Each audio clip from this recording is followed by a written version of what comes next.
Hello and welcome to this online FAIN event. Today we're going to be talking to author Aja Barber about her debut book, Consumed: The Need for Collective Change, Colonialism, Climate Change and Consumerism. Aja's a great friend of mine. I'm so happy to be here with her today. Welcome. Thank you for doing this. And I just want to say, I love, I think we were friends when we both had Twitter accounts that weren't connected to our real names. Yes. We had weird handles. Yeah, we had weird handles, and look at us come full circle, right? I know. It's a good moment, isn't it? It's a good moment. It's really exciting. Thank you for doing this. It's really cool, and thank you to the FAIN team for having me. Yes, I'm so excited for everyone watching. This is going to be a great conversation. So me and Aja are going to talk about her book. We're also going to talk about how we live online, everything around the book, you writing it, our friendship probably in there somewhere because absolutely. we're obsessed. But I want to start with, you've always wanted to write a book. Yeah. You've always been a writer, and you've always called yourself a writer. What does it mean to you to be here writing a book and it coming out? How was that experience for you? So I always called myself a writer, but only to myself, because I think, when you grow up in a world that, obviously favors certain types of people and whatnot, as a little black girl in Virginia, nobody was going to be like, oh yeah, you're going to be a great writer one day. It wasn't one of those things. I felt like I was definitely pushed into career paths that were not the arts, even though I've always been a fan of the fashion industry, the arts, literature, that sort of stuff. The world kind of sends signals to you that that's not for you, no offense, and I remember even being in university, I felt like the only people that talked about wanting to be a writer with any sort of I'm going to be a writer. We're white boys, white men, Yeah. I don't feel like a lot of the women that I knew, and certainly not a lot of the women are, marginalized people, were talking about wanting to become writers with certainty, because I don't think the world ever sent us a message that that was a guarantee. And so it feels full circle and unreal. That's how it feels. And I still don't really believe it in this way. Like I always said, I'd like to write a book one day, but it feels unreal. It does. It feels to me like it makes a lot of sense. You were always going to write a book, following your writing and your Patreon and stuff. And you're, on social, you've always been someone who's written big captions, long thought out, thoughtful things. There's always a lot that goes into your writing. So it kind of makes sense that now it's all in this one place where people can really slowly consume it. Stop it. So it's really exciting. But for anyone who's watching who, has come on a recommendation or hasn't followed you on social or hasn't followed your Patreon, tell them a bit about the book, what to expect from it. So Consumed is the story of, it's weird because it's a bit of a memoir, but it also talks about my relationship with fashion, particularly fast fashion. And what happened was I was a person who was loved fashion and thought that fast fashion was just the thing. It was, we all did. I don't think anybody was questioning it for a while. People that say that they were, I don't know, I think they might be lying. But, for a while it was just this accepted norm, and it was a part of the fashion industry. And as someone who wanted to be in the fashion industry, but never felt like there was space for me, I think when that first happens, there's a part of you that's like, well, I didn't want to go to the party anyways. But there's also a part of you that's sort of on the outside looking in, and then you're starting to really look at it with a magnifying scope, and you're going, actually, there's holes here, there's cracks here, there's problems. And so, I was somebody who had an experience within the fashion industry that really got me thinking about race and privilege and nepotism. That was the magazine world for you. Yeah. But then when I sort of zoomed out on the microcosm and I looked at how our clothing was being made, what I began to realize is that the start of clothing production is done at the hands and labor and work and resources of non-white people. And when we are finished with the product, because fast fashion has a very rapid turnover, it gets dumped right back on non-white people. It gets sent to the global south under the guise of donations. And so everywhere I looked in the fashion industry, I could not see all of these oppressions that we were talking about over here in this column. We were talking about feminism and intersectional feminism. We were talking about race. We were starting to talk about colonialism. And I began to be like, but why isn't anyone talking about all of these issues when it comes to fashion?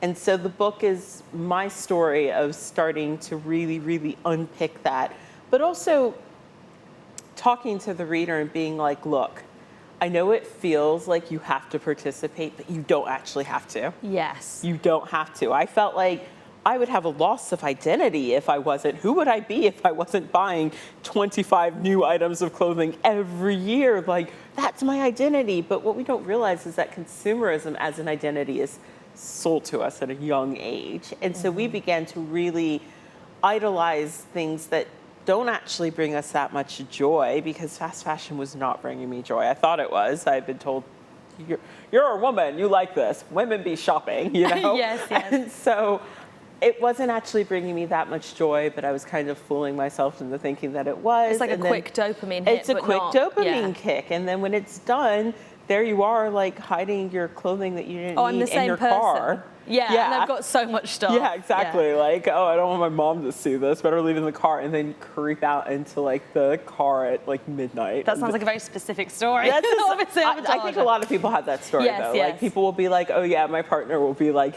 is that new? And it's like, no, I've had that for ages. No.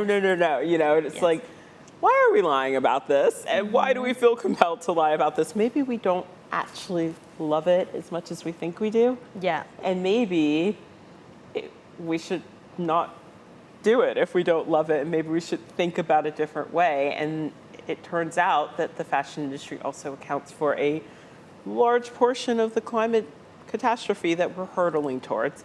So maybe if there's this thing that's imperfect, we fix that. And maybe we can fix other problems as well while we're doing it. It's a key to a lot of problems. It's a key of unlocking a lot of things. Yeah. And so I just want people to feel empowered and to feel like the system doesn't have a death grip over you. Like you can choose to do things differently. I think at every price point. It's a really hopeful message as well, because I know that when you were styling, you would tell your clients, don't go shopping when you feel bad about yourself. And and you talk in the book about how like consuming is so linked to like this idea of like who we want to be, and that we're not perfect yet. We need to fill in all these gaps by buying things. Yeah. So there's something quite like liberating and freeing about being like, no, you're fine as you are, and you don't have to opt into it. You can actually opt out. If you are wearing sweatpants and you're having a crap day, or if you're wearing what I like to call like shitty work pants, because like I think we've all had an office job where you buy like some polyester trousers that you really hate, and you only wear them for that job, and as soon as you get home, you're like, get them off, get them off. So if you're having a day where like maybe you're like in sweatpants or your shitty work pants or whatever, and then you just go to the streets right on the corner from here, if you see a $20 dress, that dress isn't actually something you need in your wardrobe, but it represents who you want to be and how you want to feel. So of course you're going to buy that. You're going to be like, I'm having a crap day, and we've been taught also that shopping is a treat. You know, it's a thing for when you're feeling kind of bad about yourself, or when you want that person that you're going on a date with to like you, or when you have a job interview or whatever. We're taught that shopping is something we do as a pastime, as an activity to pacify us. So if you're doing that when you're really not feeling great about yourself, and when you're not wearing clothing that you love, naturally you're going to take home half the store. It's like when you're hungry and you go to shopping for supermarket. That was what I was about to say. When I go to the grocery store and I am hungry, half the bakery pastry aisle is coming home with you're me. Like fajitas, food, like everything. I was just like, I needed all the bread. I don't know. You know, I've got a cart half full of bread. And so like it's the same, right? And so I always tell people, wear clothing that you really like, wear the nicest thing you have, because one of the things that I think we have an issue with is we can't really, a lot of people don't know how clothing is made, so they don't know quality. Like that's true. A lot of people have no idea what a good seam looks like, and we've gotten away from that because we don't make our own clothing anymore.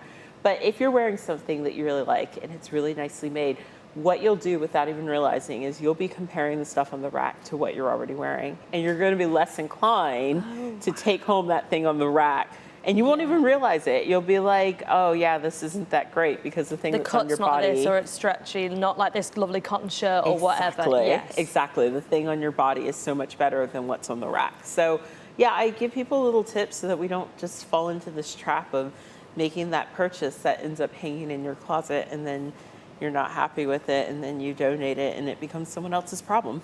That's a really important thing to focus on, I think, because I think a lot of people see donating as the key. I think a lot of people see the donating as a key to less waste. Yeah. But we know that when clothes go to charity shops, like 80% end up in landfill, and mostly in other countries. Yeah, so it's something like, I think most charity shops only can sell currently at the rate of clothing we're burning through about 10% of what they receive. Obviously, there's charities like Oxfam that are doing really good things and trying to get those numbers up of like really get, reselling the clothes. But it's just such a barrage of clothing coming at these charities. And so 10% is going to go out and be sold, and the other 80 to 90% is going to either go to landfill or it's going to be put on a pallet and sent to the global south. So if we focus on Africa, Rwanda, Kenya, and Ghana get a lot of clothing imports. And in Ghana, they have the world's probably biggest secondhand market called Kantamanto. And Yes. they receive, I believe, 15 million items estimated a week. The rate of clothing that they receive coincides directly with how we in the global north are spending money. Yes. And I would also say it's not a coincidence spent on me that it's either 15 or 18 million Americans suffer from a spending addiction. Really? Yeah, so there's a lot of stuff happening here that I think we could probably do well to unpick. And so when it arrives in Ghana, they can only sell a portion of it because not everything that's going there is good. No. Some of it is utter crap. A lot of it is utter crap. And then it ends up being a problem that now the municipal county has to deal with.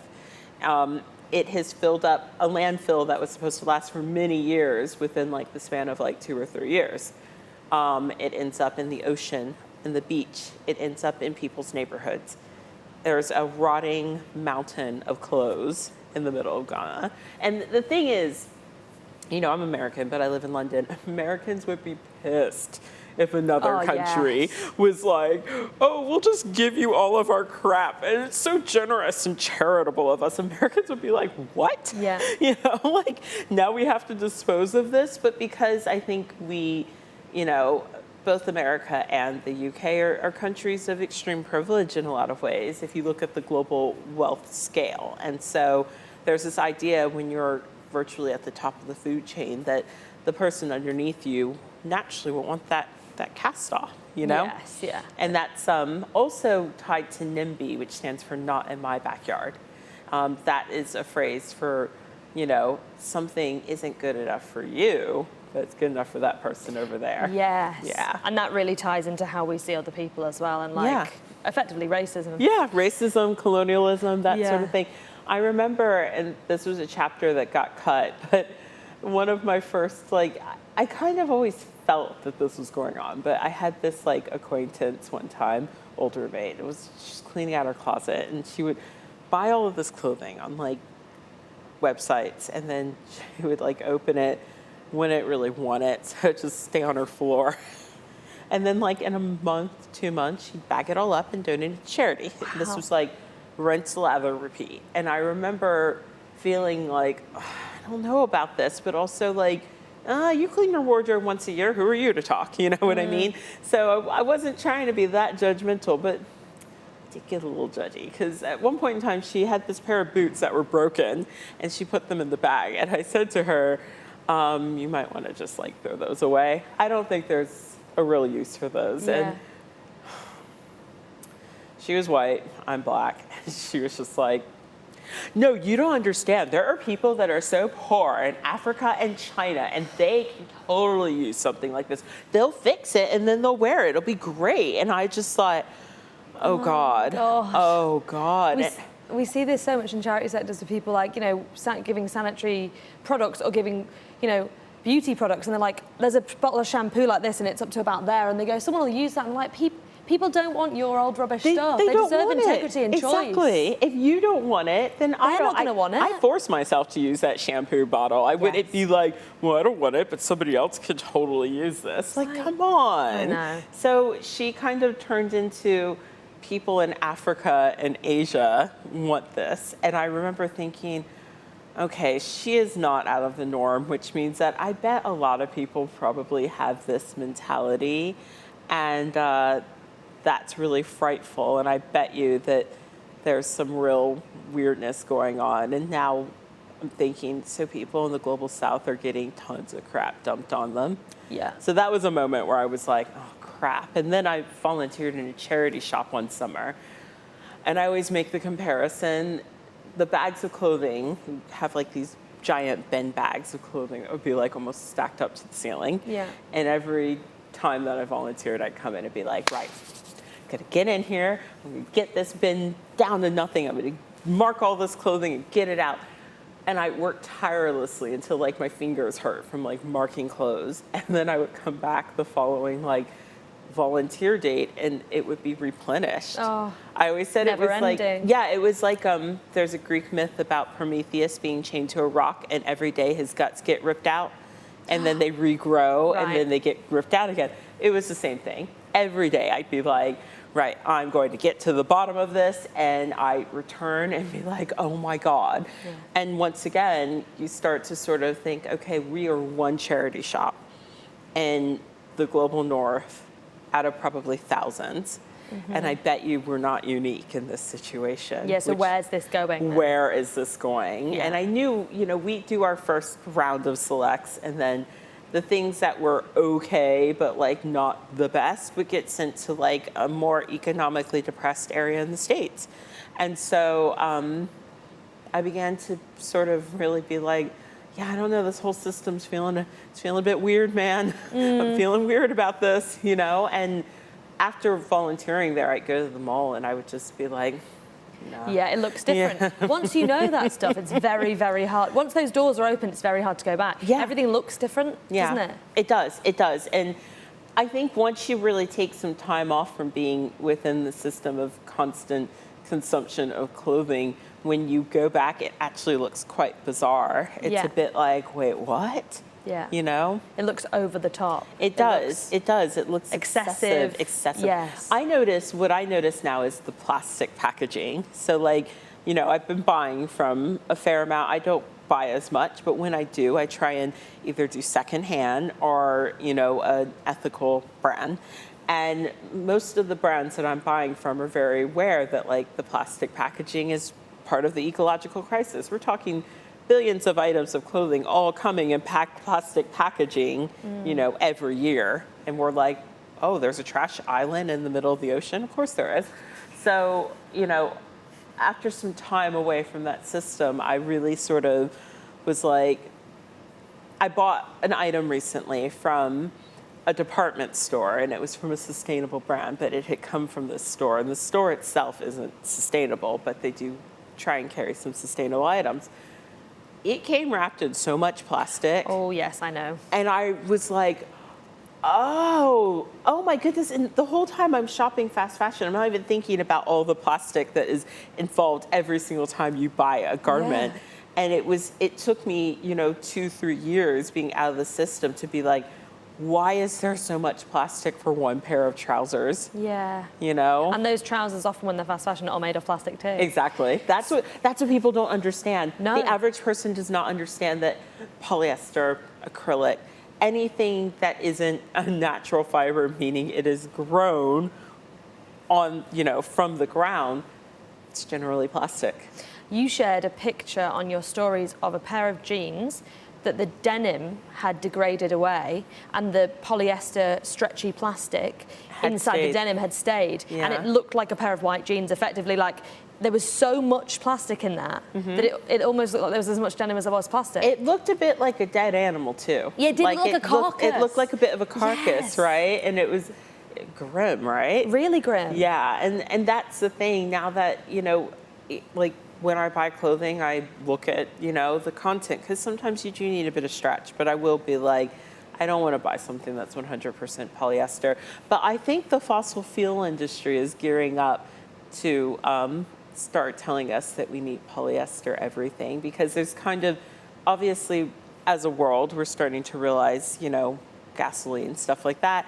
We need to wind that down if we'd like to survive. And I've been following, a bunch of different podcasters about the fossil fuel industry and what they're trying to do now, since they know that like people are asking for electric vehicles and things are obviously going to change, and they're trying to amp up our plastic usage.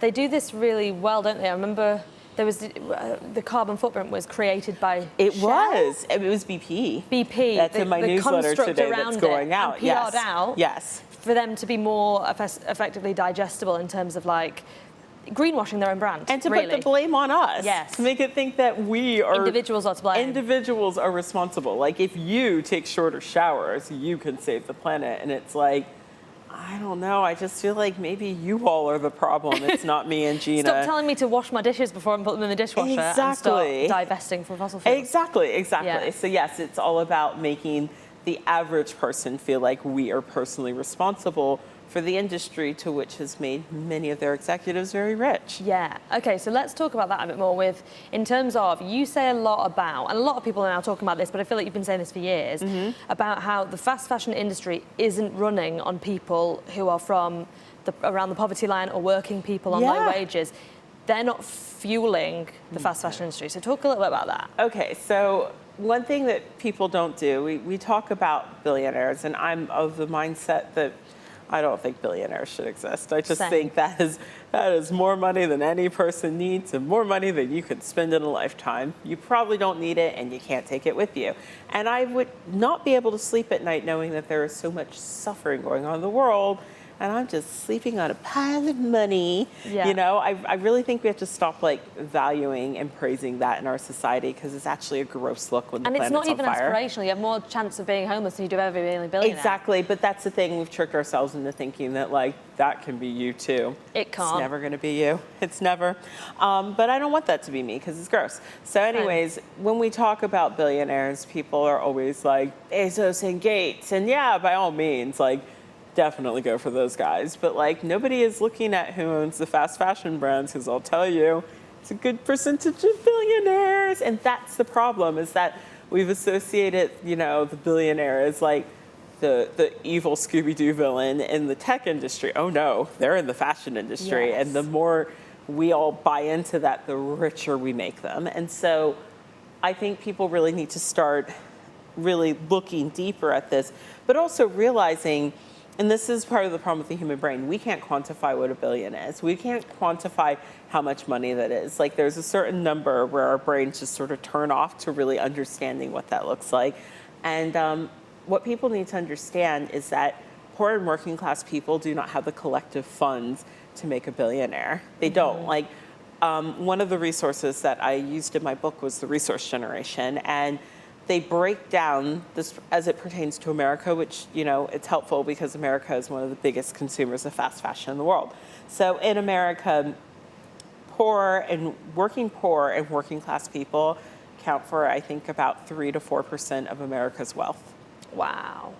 It's all in the middle, upper managerial Yeah, people class. who have disposable income to spend on all So those when people say, oh, you just don't like poor people, I'm like, it's not poor people that made the owner of Zara one of the richest men in the world. They did not do this. Yes. If a poor person if a person who suffers with financial insecurity has to buy a pair of trousers for work, they are not contributing to the problem like the person who did the $1,000 haul video. Yes. They're not contributing to the problem like I was. There was a time period where I was buying monthly, sometimes weekly. Yeah. I was that contributor, and also I was never poor. Now, I was broke a lot. I lived at home with my parents, but you know, my ancestors would rise from the grave and smack me if I said we were poor. Like, my parents have worked too hard for me to do that, but I find that people love to throw that around when they're trying to defend a system they like to participate in.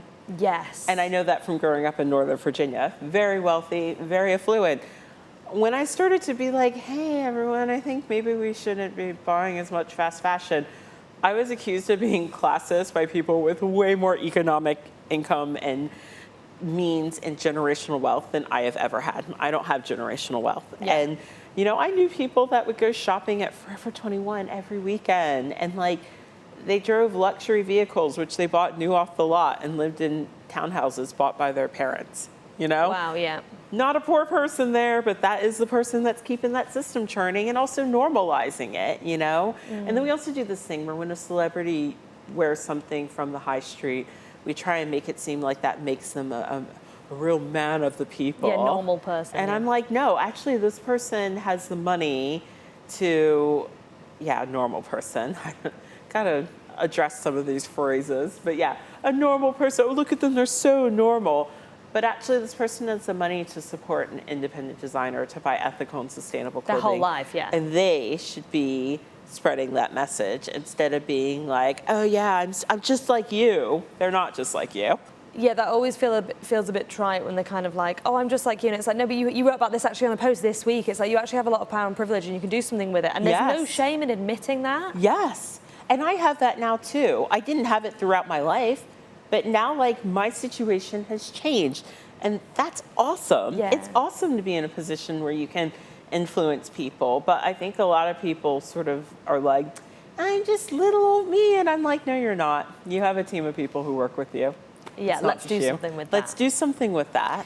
So you said before about the kind of rebuttal of, like, being classist or whatever, and how people are almost defending a system that isn't helping anyone or them. It's not helping anyone, yeah. We also do that, this is one of my favorite things you've ever said. You're like, corporations aren't people, and if they were, they'd be a psychopath. I got that, so that is from the documentary The Corporation, which I tell everyone to watch. It's so illuminating. They have a second one too, which it's to me, the first one really like lands a punch. But it basically goes through and tells you how a corporation works. And then they sort of list all the character traits of the corporation. At the end, they're like, if a corporation can act like a person in a court of law, but if a corporation were a person, it would be a psychopath. Yes. So why do we feel like we want to like defend them? Why do we feel like we can't be like? Why do we feel like we can't go on Twitter and tell Shell that they're greenwashing and they're talking bullshit? You know what I mean? People are like, can you just be nicer? And it's like, what is that about? Because brands humanize themselves through social media. They do. Yeah, they'll be like, oh, we made a tiny mistake, and it's like, hey, friend, and you're like, you're a billionaire. Yeah, but also it's like 200 people probably signed off on this post. Yes. So I don't think it was a tiny mistake at all. I think it was quite purposeful. Yeah. You know, and that's what they do whenever a company gets caught. Like, and I think what people need to realize also is that there's small business and there's big business, right? Like the dress I'm wearing, it's a one-woman show who made this dress, you know? Yeah. And if I send her a message, I'm talking to her. It's a person, yeah. But people don't realize that. They think that like the H&Ms and the Zaras of the world are the same as the person who makes this dress, runs her own social media, and so on. And so people will be like, you need to be kind. I'm like, I don't need to be kind to a company that made, you know, over 100 million items of clothing and 20 million of which got burnt last year. I don't need to be kind to that. No. They're ruining the planet. You don't owe them anything. And their CEO is very rich. And so, no, I actually don't. The world is on fire. I think there are times when we don't have to be kind when discussing things that are hindering the future of humanity. Because then I think we get into toxic positivity there, don't we? Yeah. Which doesn't help anyone. It really helps no one. No. And also, I guess that's a good place for the next question, which was going to be, how does it feel doing this work now? Because we're at a really big point now, aren't we? It feels like a bit of a historical moment in the fact that we lots more people, it's becoming lots more mainstream. We're talking about climate justice. Yeah. We're talking about just transition. We're talking about divesting from fossil fuels. We're talking about the fashion industry more. There's so many conversations happening that when I was a teenager, literally were nowhere. Yeah. So we're really at a turning point. How does it feel to be doing that now in this moment? It's really hard because as we talk about climate justice, a brand will be like, yeah, climate justice. Yeah, here's a pickard in my shop window, H&M. Exactly. They'll be like talking, they just usurp anything and try and use it in their marketing. So like everyone will be like, yeah, we do need to talk about climate justice.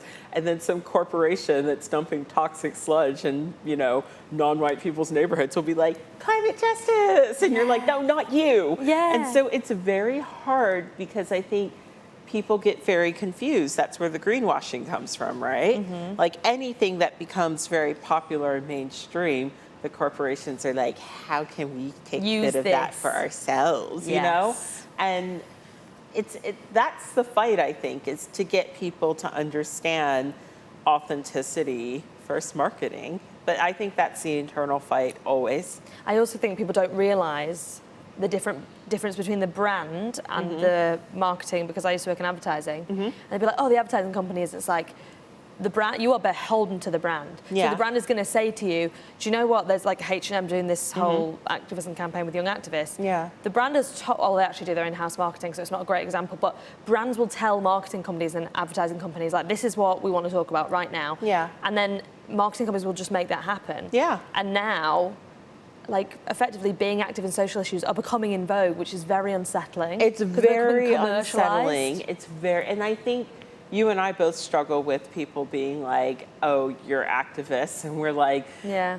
feeling really uncomfortable with that, you know, because it is becoming in vogue in a way. Anything that becomes authentic, just anything that starts out very authentic, once it gets usurped by the wrong entities, can look very, very inauthentic. And unfortunately, like, a lot of people just feel very, very confused by all of that, you know, and that's fair. If you don't have the tools to unpick all of this, of course you're going to be confused. I was, you know. Same. I think the example I use, right, is every, like, brand has like a corporate responsibility page. So, you know, when Rana Plaza happened, which Rana Plaza was a factory of multiple stories that was built very quickly, very shoddily, and it collapsed and it killed a lot of people. We're talking a number over 1,000, critically injured a lot of people as well. When that happened, there's a list of stores where they had to dig through the rubble. They were finding their tags, and that's how they kind of knew who, as they were looking for people, that's how they knew what was being made there. And when that happened, I began to sort of catch on to, like, places that I had purchased from, and I was mad. I was like, I can't believe this has happened. I can't believe, and it wasn't even front page news in America. That's the worst part, is that it was something I had to I only heard of it through people who do this work. Yeah, so I had to really dig for it, and I was mad. So the first thing I did, and this was like 2013, so I was really starting to feel very, very uncomfortable with everything. And the first thing I did was I went to all of these, like, brands' websites, because I was like, they need to be talking about this. What are they going to do about this? And what I found is that on the corporate responsibility page, you are never going to find any sort of, hey, we were involved in this disaster that killed a lot of people. We feel really awful about that. This should never happen again. Here's what we're going to do to change it. Instead, they have a stock image photo of a smiling Southeast Asian woman, and then they talk about how they built a well in one village. Yes. And because we're so used to wanting to participate in this system, we kind of use that to pacify ourselves and go, oh, but they're doing really good things. So I can buy from them still. So I can buy from them still, instead of going, but why aren't they addressing that they should be upfront about that? And that's what I began to notice. Whenever there is something really negative that a brand that you like is tied to, nobody ever wants to hold their hand up and be like, yeah, we were tied to that and it's horrible. You know, the press will reach out to them and they'll be like, they've neglected to comment on this. But then they want to show you a stock image photo of, like, someone in, you know, Bangladesh and be like, oh, but we're great. But also, I think the stock image photo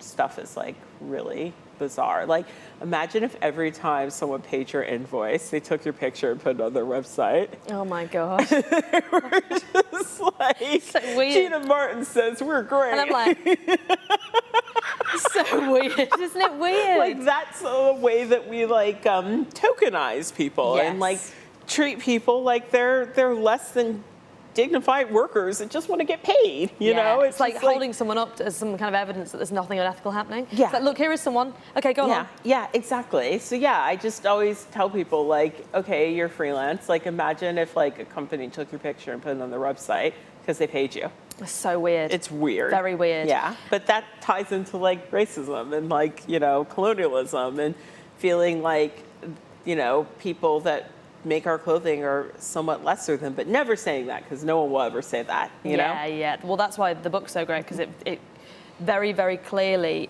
unpicks how that's all connected, which is awesome. And also at the beginning of it, I was reading about when you were like, I was reading the beginning where you were like, you see the advert. Is it Rude? Was it Rude, the brand? Yeah. And you see the advert and you're like, oh, I want to work for them. And that's where you effectively start to learn about like craft of clothing. And how things are made and how, you know, how much people should be paying to get their clothing made. I remember to this day the wholesale prices of Rude's clothing, and it was far higher than what I've heard the wholesale prices for anything on the high street. Like, far higher, but people don't really understand. I did a live yesterday with the owner of a brand in Brooklyn, and she makes beauty products, but she used to be in fashion, and she was sort of saying, like, she did like accessories, and she was like, you know, a hat that would sell for like $34 wholesale, we'd have it made for like 75 cents. Wow, the markup on that. Exactly. And there's two things going on. First of all, the brand is usurping money, just sucking it up with a straw. Second of all, somebody didn't get paid to make that because it probably should have cost $35 just to make the item. That's why it's so low. That's why it's so low. Wow. And so, like, that was a real illuminating moment. And I think that's what people don't understand, that, like, sometimes wholesale brands will pay pennies for the stuff that they're charging you, you know, $40 for, but a small brand is doing everything the right way, paying people living wages, that sort of stuff, which is why they're going to be so much more expensive than what you're going to see, you know, you're paying in a lot for of the stores. ethics of it. Yeah, exactly. Yeah. I mean, I remember my niece, so I have a collab that I do with Laura Jean, and my older sister bought the jumper. My older sister bought the jumper. It's beautiful. And thank you. And when it arrived, my niece had seen the invoice, and she called me. She's so funny. She's 9. She's 10 now. Oh. And she called me and she said, Aji, I saw the sheet that came with the sweater. It cost £100. And she said $100, and I was like, actually, that's pounds. It's more expensive. It's more. Yeah. And she was, so here she is in her childhood brain thinking that I must be a millionaire if I'm like selling these jumpers. Yeah. And I had to explain it to her. I was like, no, Aji doesn't make $100 every time she sells a jumper. Here's how it works. Our materials cost this chunk of money because we buy them from a sustainable knitwear, a sustainable sustainable wool company, and we get them on stock, which means that they've already been made, that sort of thing. And then our makers get the biggest portion because they're doing the labor. I'm not making this sweater. I've helped to design it, but I'm not making it. And then the smallest portion of that, I get split with Laura and Aja. So that Aji's not going to be a millionaire from this. I know you think that like that's a really good price, but that's actually what clothing should cost if you want everyone to be treated fairly. And she was like, oh, okay. And then her next question was, so why is everything so cheap in the mall? And I was like, there we go. Here's where I ruined your childhood. Yeah, well, you just taught her a lesson early. Yeah. The thing as well is that with kids, I feel like, and I've worked with kids before on like gender issues and stuff, or gender equality, and it's like, they get stuff. Like you tell a young kid something because they have a really good moral compass. So they just get stuff and you don't think they're gonna, so you don't have these conversations with them early. But now she knows. Yeah, and she has does. That context now. It was just like, all of a sudden she was like, what about this store? And I was like, She's like, oh God, what about this? The store? I really, really like this store. And I was like, it's tough. I'm like, look, until we decide whatever is the next thing, we're all stuck in the loop of capitalism. Yes. There are things that we can do to try and make things better, and I'd rather do that than sit back and be like, well, you know, who cares? And that's exactly what climate doomism is, right? Yes. And I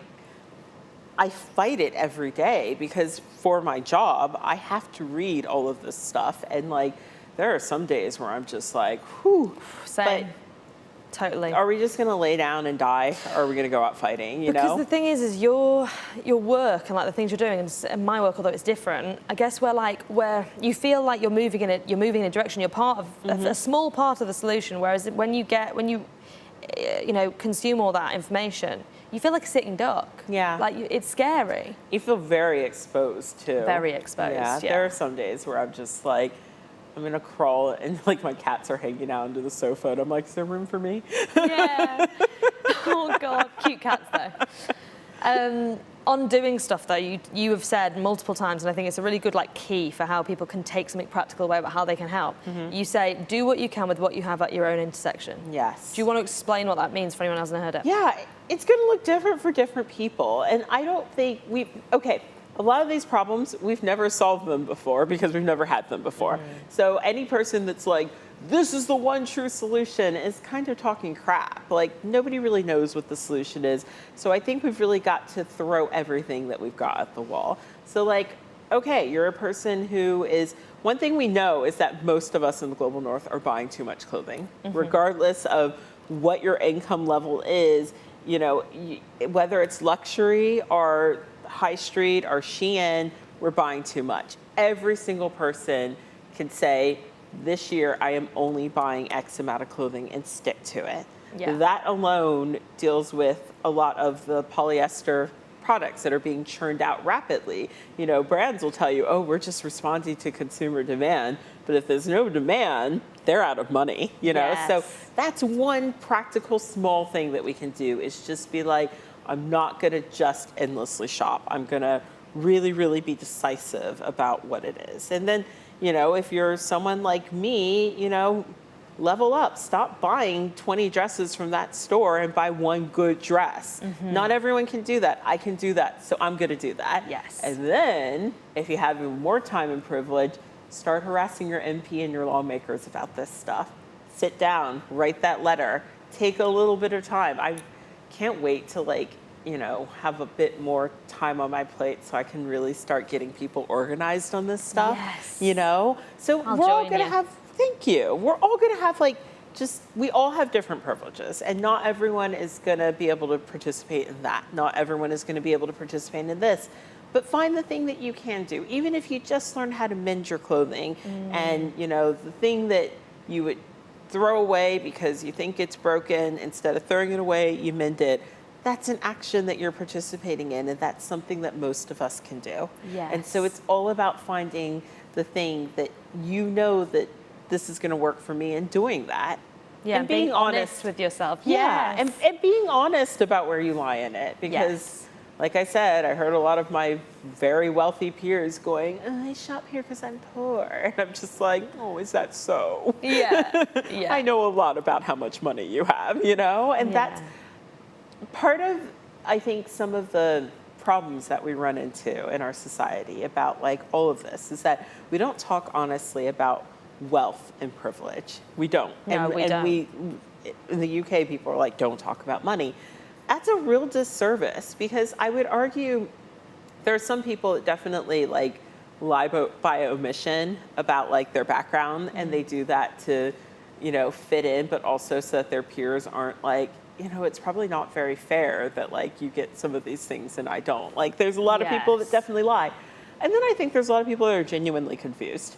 That's a marker of being middle class is class confusion and not knowing where you fit in and all of that. So I think all of us really sort of unpacking our identity and where we lie in all of this is the first thing to do. Yes. Recognize who you really are, you know? And then once you know who you really are and you're not lying to yourself, then find your place in this.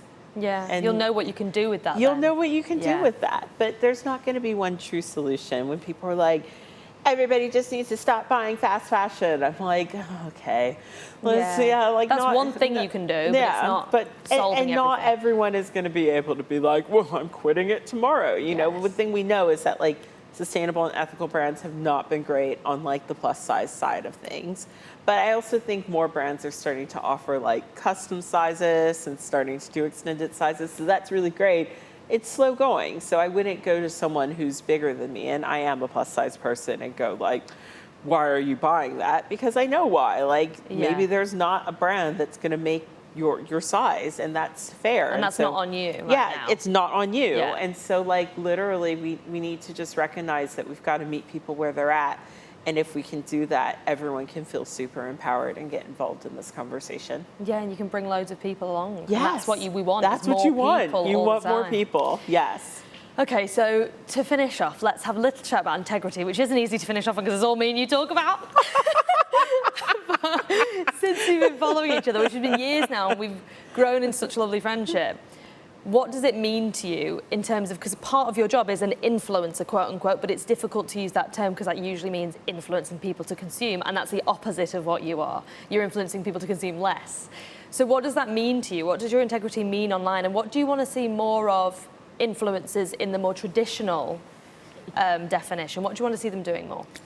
So basically, when I started my Instagram, I was like, yeah, you know what? Fashion's really not smelling like a rose these days. And I'm talking, and also I was talking about race. And one thing we knew was that, like, up until about like 2020, a lot of brands were like, oh, she said white supremacy. Oh my God. Wow. You know, they would literally act like you like walked up and slapped them in the face, you know, and now the phrases that we talk about, racial, you know, environmental justice, white supremacy, stuff like that is becoming more a part of our lexicon. But back then, people were like, oh my God, you know, so there was a part of me that was just like, I can't play with these brands. One, they're polluting the planet.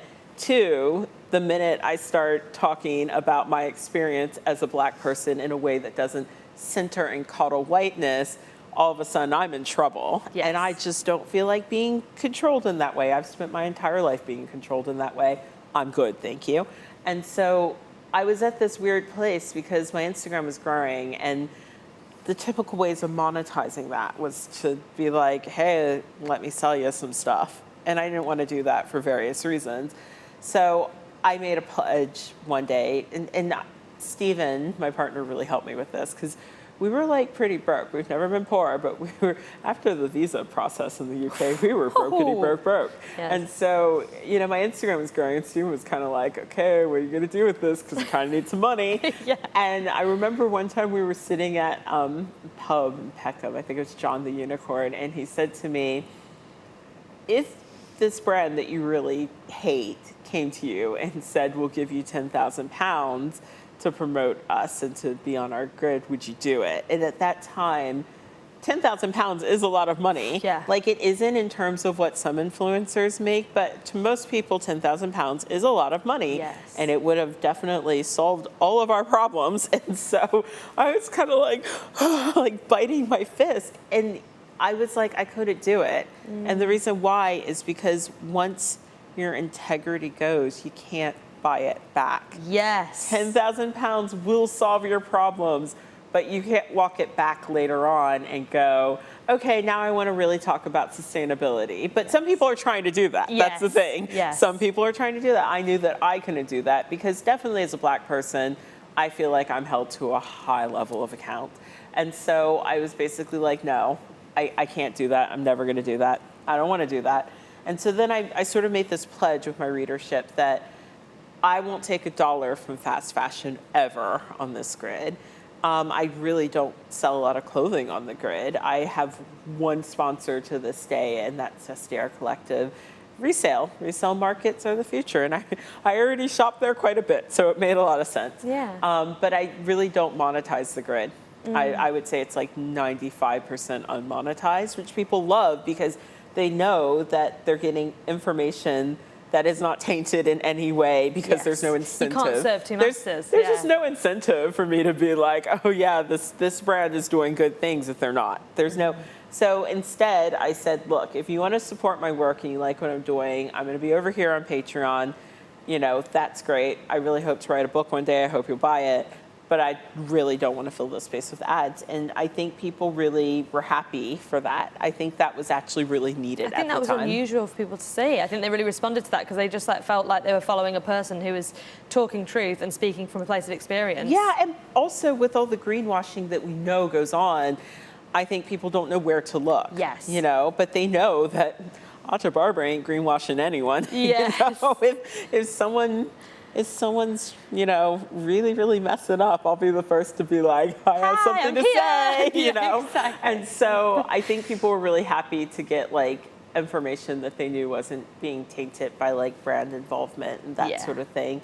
But it's hard because I know that you have this too. And I got to give you your props. Like, basically we became friends and you were like, oh, all these brands suck. Okay, you know what? I'm not taking stuff from these brands anymore. Yeah. Like they're not good. Yeah. And for a lot of people, they're like, oh, thank you for telling me. And then they just go right back to doing the same thing. Yeah. And you were just like, oh, all this ties together. Okay, you know what? I'm not doing it anymore. And I was like, damn, Gina just went like cold turkey. So I think both That's of the name us. of my next book. Cold turkey, yeah, with like just everything. You're just like, no. And I really respect that. I do, because a lot of people will say that they care about the same stuff that we care about, but then in the next corner, you know, they're somebody of extreme privilege who probably doesn't need to do that ad, because there are some people that are just trying to get by. And that's why I try and, you know, usually mind my business about what other people are doing. But there are some people where they don't have to take that money, and they're going to take it anyways.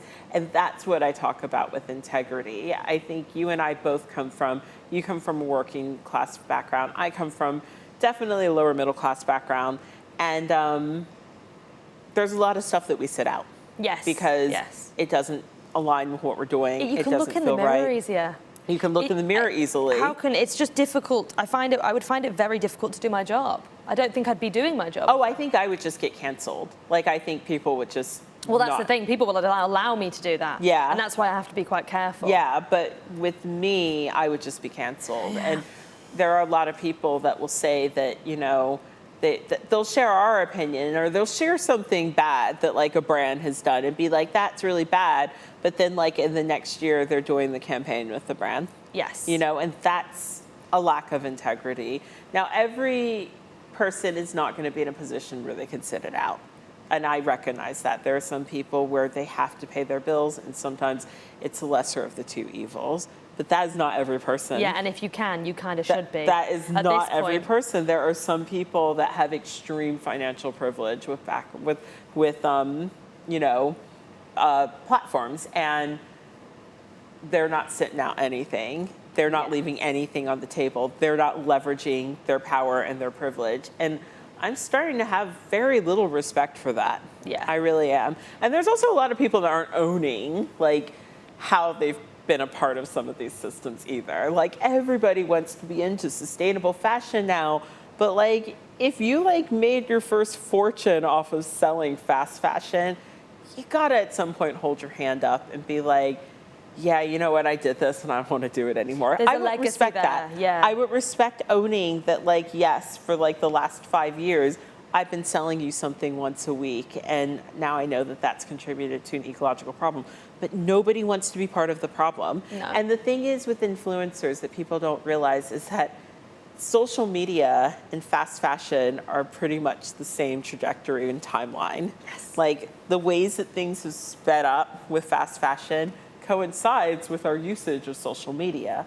And so, like, while influencers aren't the billionaire at the top of the food chain, by all means, that's who we should be looking to first, they've sold a lot of stuff. A lot of people have sold a lot of crap that people didn't need to buy. A lot of people have sold the lifestyle that you can't be seen twice in the same item, in the same dress, in the same item of clothing, that you need to buy something once a week. I mean, I always do the numbers, and I do this in the book. So currently I've got 229,000 followers on Instagram. Either way. Just a few. just a few of my closest friends. If I sold something Monday through Friday, I do not do the swipe up to buy thing, except for with my book, because I do have to sell my book, everyone. Gotta sell it. I gotta. Yeah. So that's one thing you can't consume. It's the one thing I've got to do. So if I did that with clothing items, right, and I had done that Monday through Friday, so every day it would be like, I'll just pick of the day, and then I would say, swipe up to buy this fast fashion garment. If 1% of my audience bought that item, that's 2,000 items being sold through one swipe up. Wow. I think it's higher than that. I'm just bad with math. You have, yeah, there's 50 stories of an influencer, and like every second or third one could be affiliate link or an affiliate swipe link up or whatever. So if we're doing 1%, and I've got like 4%. This is how bad I am at this stuff. 4% engagement. I don't know what that means. So like, if it was 1% of that, we're talking odd 2,000 items being sold. If I did that Monday through Friday, that's 10,000 items being sold. Wow. If I do that, in a month, that's 40,000 items in a year. So when influencers are like, I'm just an individual person. I don't really have any, oh, why are you being mean to me? Like, you're kind of acknowledged, like, you're being a bit duplicitous about the power that you do have. Yeah. And I think people need to, like, Let's be honest about that. Let's be honest about this, because the world is on fire. So it's time for all of us to get our shit together. That's the best way to sign off. Get your shit together. You're right, though. Like, you're absolutely right, because influencing when I was working in advertising, a billboard doesn't touch the sides for making people buy clothes. A TV ad really doesn't touch the sides for making people buy clothes. It is all through social media, and those numbers are wild. And that's what people don't understand. And the problem with social media is that you do kind of feel like this person is your friend, you know, yes. and this and that. You're just talking to a friend. And I actually do feel like for much of my community, I still try and answer a lot of my messages. I don't remember everyone's names, but I remember what we talked about. I'll remember your dog's name, you know? So, like, I do feel very connected to the community that I have. But at the same time, I'm not trying to sell my community anything besides, well, a book now. But, yeah. but you know, to my community, you're good. Yeah. You don't need a new dress. You look beautiful in the dress that you already own, and that new dress isn't going to change anything. And you will have spent money that, you know, you probably could have spent on something else that would have brought you a bit more joy. And so I get why people sort of feel this kinship and protectiveness of people on social media. I totally understand it, but I don't know. If somebody isn't doing something that serves you and future you in the right way, find new leaders, find new internet friends, because there's good people out there, you know? Yes, 100%. And if you're not feeling inspired by who you follow or what's in your feed, change that. Yeah, like inspiration versus aspiration, I guess. Exactly, Yeah, exactly. So true. I'd just like to say on a personal level how proud I am of you and how amazing this book is. And it's so gorgeous to see you just thriving and releasing it in exactly where you're meant to be. I'm proud of you too. Stop. Can I just say, like, I heard about Gina's campaign when I was living in Virginia in my parents' basement, and was like, she seems really cool. She would be someone that would be cool to be a friend, you know? Like, it'd be cool to be her friend. She seems really cool. And look at what happened. Now. I know, it's so lovely. It's so special. That's why Instagram's great. It could be, that's the thing. The internet you can tailor the internet to make it really awesome and work for you and to feel inspired, or you can tailor it towards a direction where you feel like every time you get on, you have to buy something in order to feel whole. So it's up to you to make that decision what you want. But I don't know, come hang out with us because we're pretty fun. Yeah, join us. Hang out with us. You can sit with us. Yeah, always, always. Okay, so Consumed is out tomorrow, September 23rd. Go and buy it, read it. You'll never look at fashion the same, I would say. And au revoir, Barber. So lovely to have you. Love you so much, and well done. Thank you. I love you too, and thank you for doing this. Woo! The audience are going wild. I know. The crowd goes wild.